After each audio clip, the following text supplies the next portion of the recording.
For some reason, I always get asked how I travel with my BMX bike when flying. So I'm going to show you how. Alright, so the first step is you flip over your bike and you're going to take off your pedals. A nice trick to remember is when you're taking off your pedals, always spin towards the front wheel.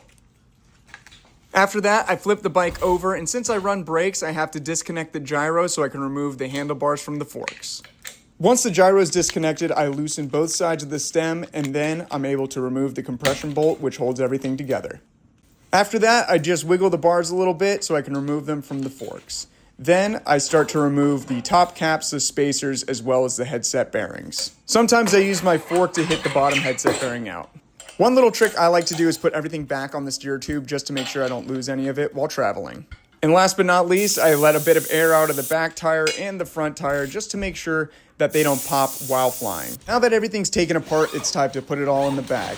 I start off by putting the frame with the back wheel towards the bottom, followed by the forks, and then the handlebars. This gives me plenty of room to load up my pads, shoes, and any other riding gear that I need.